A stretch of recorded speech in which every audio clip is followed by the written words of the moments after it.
ఫిలోమోను రాసినటువంటి పత్రికలో కొన్ని విషయాలు మనం నేర్చుకోవడానికి ప్రయత్నం చేద్దాం. ఫిలోమోను రాసిన పత్రిక మొదటి వచనాన్ని నేను చదువుతా ఉన్నాను. క్రీస్తు యేసు ఖైదీనైన పౌలును, సహోదరుడైన తీమోతియును, మా ప్రియుడును జతపాటివాడైన ఫిలోమానుకును అని అక్కడ రాయబడినట్లు మనం చూస్తా ఉన్నాం. పౌలు గారు మరి ఫిలోమానుకి అక్కడ ఉత్తరాన్ని రాస్తా ఉన్నారు. ఏమని రాస్తా ఉన్నారంటే, మనం జాగ్రత్తగా ఆలోచన చేస్తే మన చిన్నప్పుడు లేదా పెద్దలు వాళ్ళందరూ కూడా ఎక్కువగా ఆలోచన చేస్తే ఎక్కువగా ఉత్తరాలు రాసేటువంటి వారు. ఇంగ్లాండ్ కవరని లేదా కార్డు, దాని ద్వారా మనకి అనేకమైన విషయాలు తెలిసాయి. మన కుమారుడు లేదా మన కుమార్తె ఎవరైనా చాలా దూరంలో ఉన్నప్పుడు వారు ఎలా ఉన్నారనే విషయం మనకు తెలియాలంటే ఉత్తరం ద్వారానే ఏ విషయాలైనా తెలిసాయి. ఇప్పుడు ఇక్కడ నుంచి భద్రాచలం నుంచి లేదా మేమున్న గౌరదేవిపేట నుంచి ఎక్కడైనా దూరంలో మరి హైదరాబాదు లేదా ఖమ్మం ప్రాంతంలో ఉన్నప్పుడు వారు ఉత్తరం రాస్తేనే మనకు తెలిసేది వాళ్ళు క్షేమంగా ఎలాగున్నారనే విషయాన్ని. ఆ ఉత్తరం రాసి పోస్టులో వేసినప్పుడు ఆ ఉత్తరం రావడానికి ఒక 45 రోజులు టైం. ఆ ఉత్తరం మన ఇంటికి వచ్చిన తర్వాత మరలా చాలా మంది ఆ రోజుల్లో చదువుకున్న వాళ్ళు చాలా తక్కువ కాబట్టి ఆ ఉత్తరం తెచ్చినటువంటి పోస్ట్ మ్యాన్ గారు చదివి వినిపిస్తే ఆయన చదివేటప్పుడు ఆ మాటలన్నీ వినేవాళ్ళు. వాళ్ళు ఏం రాసేవారంటే, అమ్మా నేను ఇక్కడ మన కుమారుడైతే, అమ్మా నేను ఇక్కడ బాగానే చదువుకుంటా ఉన్నాను, మంచిగా ఉన్నా, జాగ్రత్తగా ఉన్నాను, నా గురించి ఏమి బెంగ పెట్టుకోకండి, దిగులు పడకండి అని ఆ ఉత్తరంలో ఆ కుమారుడు రాస్తే ఆయన చదివినప్పుడు ఎంతో సంతోషాన్ని, ఆనందాన్ని వెల్లడి చేసేవారు. ఏదైనా మనకి తెలియాలంటే ఉత్తరం ద్వారానే, లేదా ఒక పెళ్లి కానీ లేకపోతే చనిపోయిన ఉన్నప్పుడు, లేదా వారు మరి ఆ రోజులలో సరిగా బస్సు ప్రయాణాలు ఇవి ఉండేవి కావు కాబట్టి కాలినడకనే వచ్చి ఆ విషయాలు చెప్పేవారు అన్నమాట. అలాగా మా విషయాలు లేదా తెలియాల ఉత్తరం ద్వారా మనకి మంచి చెడు అనే విషయాలు తెలిసేవి. ఈ రోజుల్లో అంటే మనకి ఈజీగా సెల్ ఫోన్లు వచ్చాయి. ఎప్పుడు ఏం జరుగుతుంది అనేది కూడా మనం వెంటనే తెలుసుకుంటున్నాం ఫోన్ల ద్వారా. కానీ ఆ రోజులలో అలా ఉండేది కాదు కాబట్టి ఏదైనా విషయం తెలియాలంటే కేవలము ఉత్తరం ద్వారానే మనము తెలుసుకునేటువంటి వారం. ఉత్తరం ద్వారానే ఏదైనా మనకి విషయం తెలియదు కాబట్టి మరి ఆ రోజుల్లో ఉండేది. మరి ఈ రోజుల్లో అయితే ప్రతి చిన్నవారు పెద్దవాళ్ళేమి ఎక్కువగా ఫోన్లు వచ్చేసాయి. ఆ ఫోన్ల ద్వారా ఎక్కడున్న రోజుకి 4-5 సార్లు వీడియో కాల్ విషయాలు ఈజీగా తెలిసి ఉన్నాయి. అలాగనే ఇక్కడ పౌలు గారు ఫిలోమానికి ఉత్తరాన్ని రాస్తా ఉన్నారు. ఆ ఫిలోమానుకి ఉత్తరం రాస్తూ ఏమన్నారంటే, జతపని వాడినైన పిల్లో మానుకు అంటున్నాడు ఆయన. పౌలు దగ్గర ధనవంతుడు, డబ్బున్నటువంటి వ్యక్తి. ఆ ఫిలోమోను గారికి కూడా ఫిలోమోనుకి పౌలు గారే దేవుని యొక్క వాక్యాన్ని సత్యాన్ని గ్రహించి చెప్పి ఆయన్ని ప్రభువులోకి నడిపించినట్లు మనం చూడవచ్చు. ఫిలోమోను ధనవంతుడైనప్పటికీ కూడా పౌలు గారు చెప్పినటువంటి వాక్యాన్ని సత్యమని గ్రహించి ఆయన క్రీస్తుని అంగీకరించి ఆయన క్రీస్తు సువార్తలు ఆయన కూడా పాలిభాగస్తులైనట్లు అక్కడ మనం చూడవచ్చు. ఆ ఉద్దేశాన్ని బట్టి ధనవంతుడి గౌరవ ప్రథముగా శిష్యుడైనప్పటికీ కూడా ఆయన మంచి విధముగా ఆయన ఉత్తరాన్ని రాస్తా ఉన్నాడు. రాస్తున్నాడు పౌలు గారు ఫిలోమోనుకి ఉత్తరం రాయాల్సినటువంటి పరిస్థితి ఎందుకు వచ్చిందంటే, మరి ఫిలోమోను గారి దగ్గర ఒనేసిమో దాసునిగా పనిచేస్తా ఉన్నాడు. ఒనేసిమో ఫిలోమోను గారి దగ్గర దాసునిగా పనిచేస్తా ఉన్నప్పుడు ఆయన అక్కడ పని చేయలేక పారిపోతాడు అనమాట. పారిపోతే ఫిలోమోను గారి నుంచి ఆయన పని లేక డబ్బు కట్టలు చెల్లించలేక పారిపోతాడు. పారిపోయిన తరువాత ఆయన పారిపోతున్నప్పుడు పౌలు గారి దగ్గరకు వెళ్తాడు అనమాట. పౌలు గారి దగ్గరికి వెళ్ళినప్పుడు పౌలు గారి దగ్గర ఈ ఒనేసిమో పౌలు గారు ఒనేసిముకి దేవుని వాక్యం చెప్తారు. ఇప్పుడు ఈ పౌలు గారి దగ్గరికి ఒనేసిమో వెళ్ళినప్పుడు పౌలు గారు అడుగుతాడు అనమాట, ఎందుకు వచ్చావు, దేనికి వచ్చావు అంటే, ఇలా నేను ఫిలోమోను గారి దగ్గర దాసునిగా పనిచేస్తా ఉన్నాను, అక్కడ దాసునిగా పని చేయలేక నేను మరి పారిపోయి వచ్చానని చెప్పినప్పుడు మరి ఫిలోమోను గారికి పౌలు గారే వాక్యం చెప్పారు కాబట్టి ఆ విషయాలు ఏం చెప్పకుండా ఈ పౌలు గారు ఒనేసిముకి అనేకమైన దేవుని మాట చెప్తారు. నువ్వు పారిపోయి రావడం చాలా తప్పు కదా అని చెప్పి అతనికి దేవుని యొక్క సువార్తను ప్రకటించి దేవుని యొక్క వాక్య సత్యాన్ని ఆయనకి ప్రకటించడం ద్వారా పౌలు గారు ఏదైతే మరి ఒనేసిముకి చెప్పారో సత్యాన్ని దేవుని గురించి విన్న తరువాత ఆయన పూర్తిగా మారిపోయాడు. పౌలు గారు ఎప్పుడైతే ఒనేసిముకి దేవుని యొక్క వాక్యాన్ని చెప్పారో అప్పుడు ఆయన ఆ వాక్యాన్ని గ్రహించి గారు మరి పౌలు గారి సువార్త ఎలా ఉండేదంటే, ఆయన ఎంతటి వారికైనా కూడా సువార్త చెప్పగలిగిన శక్తి సామర్థ్యాలు ఉన్నవి.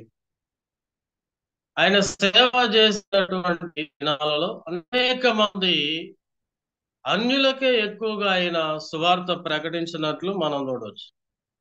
ఎంత ఎత్తైనా ఎంతటి దుర్మార్గుడికైనా పౌలు గారు సువార్త ప్రకటించి వాళ్ళని మార్చేటట్లు వారు ఎక్కువగా ప్రయత్నం చేసేవారు. అలాగనే ఈ ఒనేసిము కూడా మరి పౌలు గారు చెప్పినటువంటి వాక్యాన్ని విని వాక్యాన్ని గ్రహించి ఆయనకి ఎంతగానో పరిచర్య చేశాడు అనేటువంటి విషయము ఈ అధ్యాయం మొత్తంలో మనకి తెలియజేయబడతా ఉంటుంది. అంటే ఒకటి పౌలు గారు, రెండవదిగా ఫిలోమోను, మూడవ వ్యక్తి ఒనేసిము. ఈ మూడు విషయాలు ఇక్కడ మనకు తెలియజేయబడతాయి అన్నమాట. అయితే పౌలు గారు మరి ఫిలోమోనుకి రాస్తున్నాడట ఒనేసిమును గురించి ఏం రాస్తా ఉన్నాడంటే, ఆ యొక్క ఆ వాక్యం చెప్పిన వెంటనే ఆయన మార్పు చెంది మారు మనసు పొంది జాగ్రత్తగా ఆ దేవుని యొక్క పనిలో ఉండాలనేటువంటి ఆలోచన మనస్సుకి వచ్చింది. వచ్చిన తర్వాత అప్పుడు ఆ ఫిలోమోనికి పౌలు గారు రాస్తా ఉన్నారు. అయ్యా, మరి వనీసీం అయితే మారిపోయాడు, నేను సువార్త ప్రకటించాను, మార్పు చెంది మరి పౌలు చెప్పినటువంటి మాటలన్నీ విన్న తర్వాత మరలా నీ దగ్గరకు వస్తా ఉన్నాడు అని చెప్పి ఆ పౌలు గారు ఫిలోమోను రాస్తా ఉన్నారన్నమాట. మొదటిగా నీ దాసునిగా పనిచేశాడు, ఇప్పుడైతే మాత్రం మార్పు చెంది మారు మనసు పొంది మరలా నేను నీ దగ్గరగా పంపిస్తా ఉన్నాను, నీవు దాసునిగా కాకుండా సహోదరుడిగా చేర్చుకో.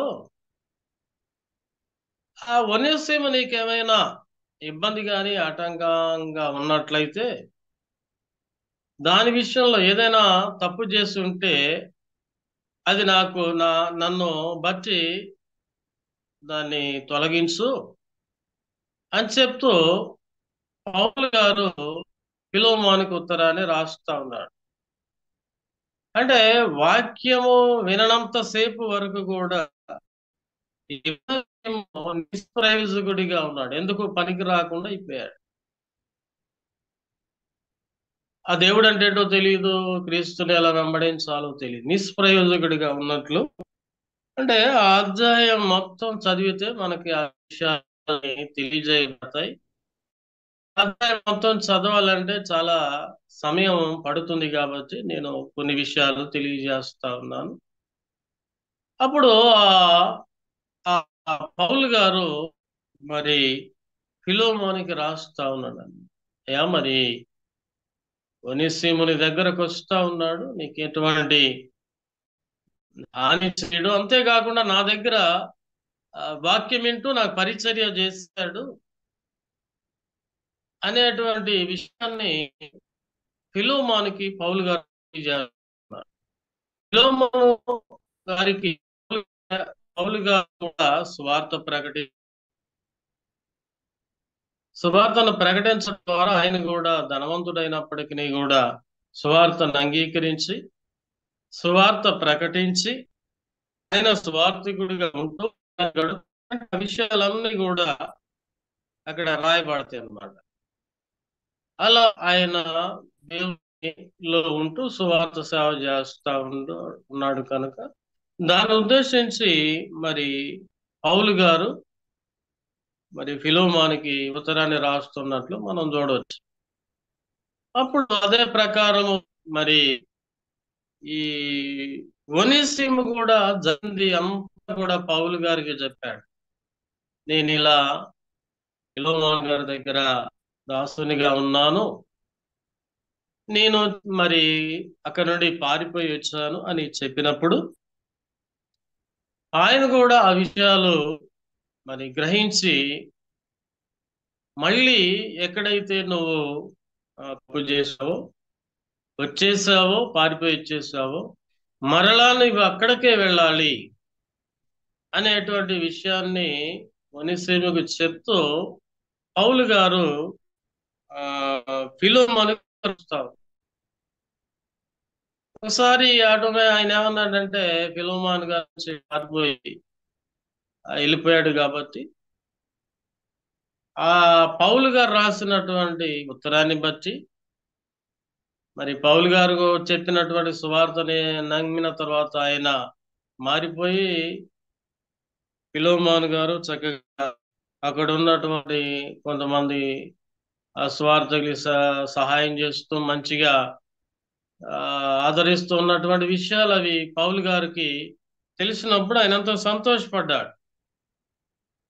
అదే ప్రకారము ఈ యొక్క ఒనేసిమును కూడా మరి ఫిలోమోన్ గారి దగ్గర పంపుతూ రాస్తున్నారు అనమాట. అప్పుడు ఏం చేశారంటే మొదటిగా పౌలు గారి దగ్గరికి రాకముందు ఒనేసిము నిష్ప్రయోజకుడిగా ఉన్నాడు.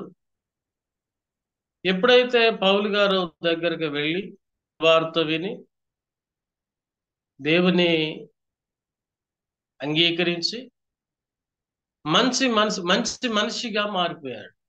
ఆ ఆ అంతకుముందు చాలా మరి విధేయత లేని, భక్తి లేని ఉన్నటువంటి ఆరిపోయి ఎప్పుడైతే వెళ్ళిపోయాడో అప్పటి అది ఆయనకి కొంచెం తెలుసుకున్న తర్వాత ఇబ్బందిగా అయిపోయి వాక్యం విన్నాక అరే నేను చాలా పొరపాటు చేశాననే ఉద్దేశంతో దేవుని వాక్యం విన్న తర్వాత మారిపోయి చక్కగా మరి అప్పుడు ఈ విషయాలన్నీ కూడా నా దగ్గర వాక్యం విన్నాడు, మారు మనసు పొందాడు, ఇప్పుడు నీకే హాని చేయడు, ఏ ఇబ్బంది కలగదు అని చెప్పేసి ఈ ఒనేసిమును గూర్చి ఫిలోమాను గారికి పౌలు గారు రాస్తా ఉన్నాడు అన్నమాట.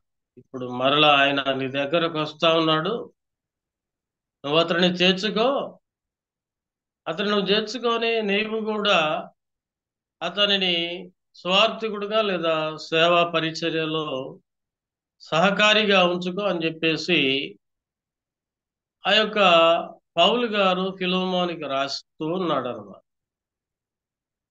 ఈ రోజున చాలా మంది దేవుని మాట వినట్లేదు, వెనక వారి జీవితాలు చిన్నాభిన్నం చేసుకుంటున్నారు.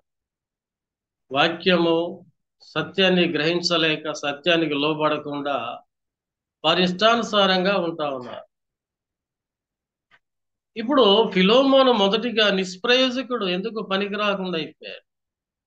ఎప్పుడైతే వాక్యం విన్నాడో పౌలు గారు ప్రకటించిన సత్య సువార్తను విని అతను ఏ విధంగా మారిపోయి మార్పు చెంది చక్కగా మరలా ఫిలోమోను గారి దగ్గరకు వచ్చి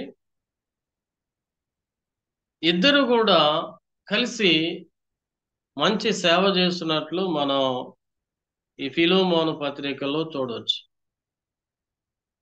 ఎందుకంటే ఆ పౌలు గారి దగ్గరికి ఈ ఫిలోమోను వెళ్ళకపోతే, ఆయన స్వార్థ చెప్పకపోతే ఈయన మారేవాడు కాదు. కాబట్టి స్వార్థ చెప్పాలి, అనేక మందికి మనం ప్రకటించాలి, అనేక మంది దగ్గరికి వెళ్ళాలి. వాళ్ళకి తెలియదు కాబట్టి మనం సత్యం చెప్పి దేవుని గురించి చెప్పి మార్చడానికి ప్రయత్నం చేయాలి. ఈ రోజున మరి ఎంత చక్కగా పౌలు గారు మరి ఫిలోమోనుకు రాసినప్పుడు ఉత్తరాన్ని అది అంగీకరించి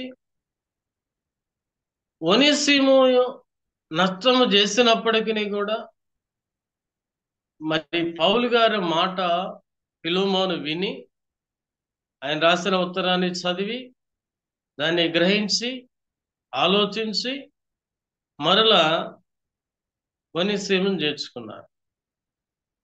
చేర్చుకున్న తర్వాత ఈ ఒనేసిము మరలా అతనికి ఫిలోమోనుకి ఎటువంటి హాని చేయలేదు, ఎటువంటి ఇబ్బంది పెట్టలేదు. కొన్ని సందర్భాలలో మనం కూడా జాగ్రత్తగా దేవుని నమ్ముకున్న తర్వాత, సత్యాన్ని ఎరిగిన తర్వాత మన జీవితం అంతా మారిపోయి సరి అయినటువంటి రీతిలో మనం వెళ్ళడానికి ప్రయత్నం చేయాలి. ఎప్పుడైతే ఈ ఒనేసిము మారిపోయాడో, ఆ ఫిలోమోను చేర్చుకున్నాడో, ఇద్దరు కూడా చక్కగా మరి సువార్త పరిచర్యలో సాగారు అనేటువంటి విషయాన్ని అక్కడ మనం తెలుసుకోవాలి. పౌలు గారు రాస్తూ ఏమన్నారంటే, నువ్వు దాసునిగా కాకుండా సహోదరునిగా వారిని అతను నువ్వు చేర్చుకో అంటూ పౌలు గారు ఫిలోమోనుకి రాస్తాడనమాట. అదే ప్రకారము ఆయన మరి ఫిలోమోను ఒనేసిమును చేర్చుకొని అతని తప్పిదములు ఏమున్నప్పటికీ కూడా వాటిని పెట్టి అతను చేర్చుకొని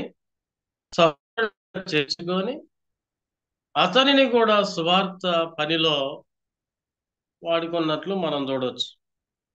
ఇంకా ఎన్నో విషయాలు ఇక్కడ మనం చూడొచ్చు అన్నమాట. ఈ ఫిలోమోను పత్రికలోనే 11వ అధ్యాయములో 11 వచనం లేదా 8వ వచనం చదివినట్లయితే, కావున యుక్తమైన దానిని గూర్చి నీ ఆజ్ఞాపించుటకు క్రీస్తునందు నాకు బహుధైర్యము కలిగి నేను వృద్ధుడను ఇప్పుడు క్రీస్తు యేసు ఖైదీనైన పౌలను నేను ప్రేమను బట్టి వేడుకొనుట మరి మంచిదనుకొని నా బంధకముల్లో నేను కనిన నా కుమారుడగు. ఇదిగో నేను ఇక్కడ వృద్ధుడని అయిపోయాను. నేను కనిన కుమారుడు ఒనేసిము కోసరము నిన్ను వేడుకొనుచున్నాను. ఇప్పుడు నేను వృద్ధుడనైపోయాను కనుక నేను ఒనేసిము కొరకు నీకు ఉత్తరాన్ని రాస్తా ఉన్నాను అని చెప్పి ఫిలోమోనుకి పౌలు గారు రాస్తా ఉన్నాడు. అదే ప్రకారము మనం చూసినట్లయితే అతడు మునుపు నీకు నిష్ప్రయోజనమైన వాడే గాని ఇప్పుడు నీకును నాకును ప్రయోజనకరమైన వాడు ఆయను అన్నాడు.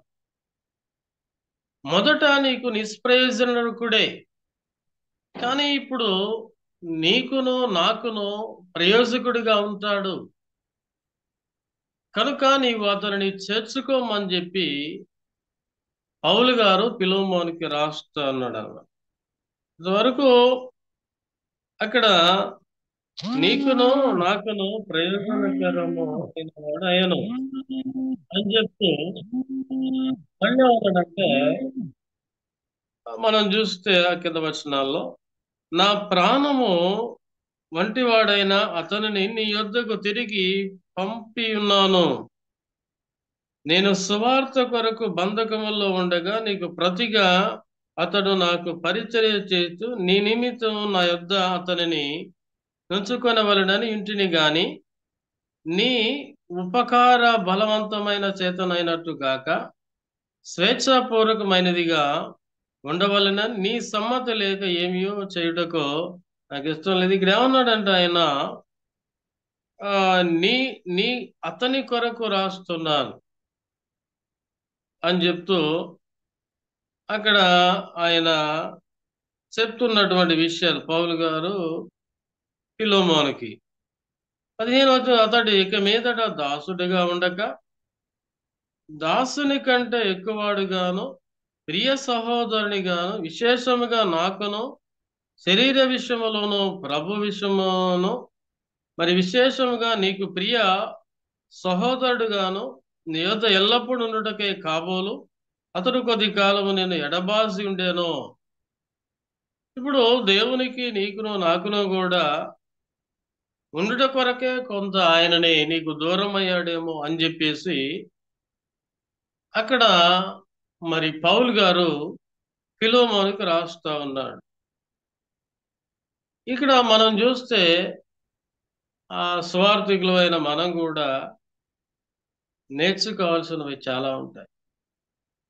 చాలా మంది ఈ రోజున సత్య సువార్తను నమ్మలేకపోతూ ఉన్నారు. కానీ ఈ ఒనేసిము పౌలు గారు చెప్పిన ప్రతి మాటను కూడా విన్నాడు, ఈయన పరిచర్య చేశాడు, ఎంతో విధంగా సహాయపడ్డాడు. దాన్ని ఉద్దేశించి మంచిగా మార్పు చెంది మారు మనసు కలిగి చక్కగా ఫిలోమోను దగ్గరకు వెళ్ళాలనేటువంటి ఉద్దేశంతో పౌలు గారు ఫిలోమోనుకి ఉత్తరం రాశారు. ఆయన నీ యొద్ద ఎల్లప్పుడూ ఉండుటకే కాబోలు ఎల్లప్పుడూ నీ దగ్గరకే ఉండుటకేమో నిన్ను ఎడబాసాడు అని అంటూ అక్కడ మనకి తెలియజేయబడుతున్నటువంటి మాట.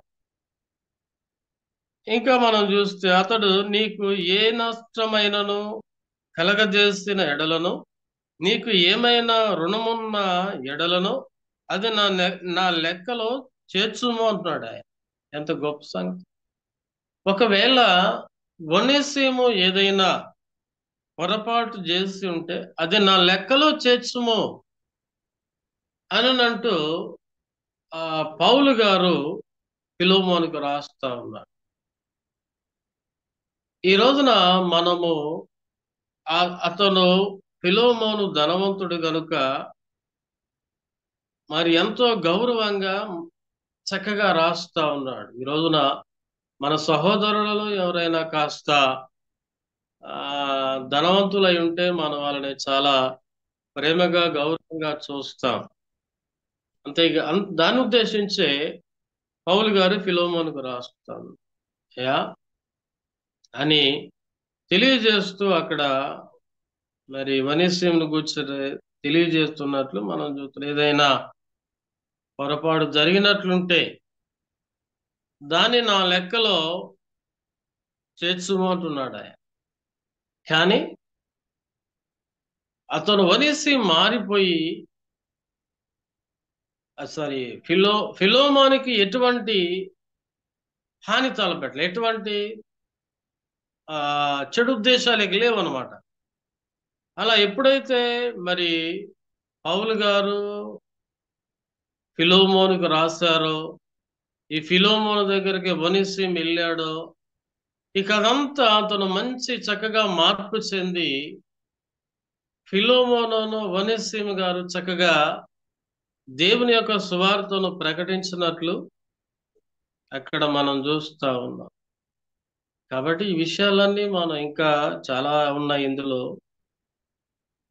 ఈ అధ్యాయం చదువుతున్నప్పుడు ఎంత చక్కగా మరి పౌలు గారు మాట ఫిలోమోను విన్నాడు, ఫిలోమోను మాట వనీసీము విన్నాడు, వనీసీము ఫిలోమోను గారు మాట విని సేవ చేశారు. అలాగనే పౌలు గారు మాట ఫిలోమోను విని వనీసీమని చేర్చుకున్నాడు. ఇదంతా చక్కగా ఒక మంచి లో జరిగినట్లు మనం చూస్తా ఉన్నాం. కాబట్టి మనం కూడా ఒకరికొకరము కలిసి స్వార్థ పనిలో ముందుకు వెళ్ళడానికి ప్రయత్నం చేయాలి. కొన్ని లోపాలు ఉంటాయి, వాటన్నిటినీ సరిచేసి మనము సత్యాన్ని అనేక మందికి ప్రకటించడానికి ముందుండాలి. పౌలు గారు ఎంతటి వారికైనను కూడా స్వార్థను ప్రకటించి మార్చగలిగే వ్యక్తిగా చూడవచ్చు. రోజున మనం కూడా అటువంటి సువార్థికులమైన మనం అటువంటి సువార్తను ప్రకటించి తెలియజేయాలి. మనం సహోదరుడిగా చాలా విషయాలలో చాలా కోపాలు ద్వేషాలతో ఉంటాం. అలా కాకుండా ఒకరి ఎడల ఒకరు ప్రేమ కలిగి సత్యం చెప్తూ ముందుకు వెళ్ళడానికి మనం ప్రయత్నం చేయాలి. మరి పౌలు గారు చెప్పినటువంటి ఉత్తరానికి ఆయన విధేయత కలిగి ఫిలోమోను గారు వనీసీముని ఎలా చేర్చుకున్నాడో మనం కూడా స్వార్థికులుగా ప్రతి ఒక్కరిని చేర్చుకొని లోపాలను సరిచేసి చక్కని స్వార్థ వ్యాప్తి కొరకు ప్రతి ఒక్కరము పనిచేయాలి. ఈ విషయాలను మనం గమనించినప్పుడు మనలో ఇక విభేదాలు తేడాలు అనేవి ఉండవు. ఒకరికొకరం సరి చేసుకుంటూ ఒకరి ఎడల ఒక ప్రేమ కలిగి సువార్తల పనిలో ముందుకు సాగిపోవడానికి ప్రయత్నం చేయాలి. మరి వనీసీము ఫిలోమోను గారికి నుంచి పారిపోయినప్పటికీ కూడా ఆయన ధనవంతుడైంది కూడా పౌలు గారి రాసినటువంటి ఉత్తరాన్ని చదివి లోబడి చక్కగా చేర్చుకున్నాడు వనీసీము గారు. ఆ తర్వాత మళ్ళీ ఆ చెడు ఆలోచన మరి వనీసీము గారికి రాల, చక్కగా మారిపోయి సువార్త ప్రకటించినట్లు మనం చూడవచ్చు. ఈ విషయాలు నాకు తెలిసి నేనైతే చెప్పగలిగాను. మీకేమైనా తెలుసుంటే నేను కూడా నేర్చుకోవడానికి ప్రయత్నం చేస్తానని మరి సహోదరులందరికీ నేను తెలియజేస్తా ఉన్నాను. మరి కొద్ది మాటలు దేవుడు దీవించును గాక.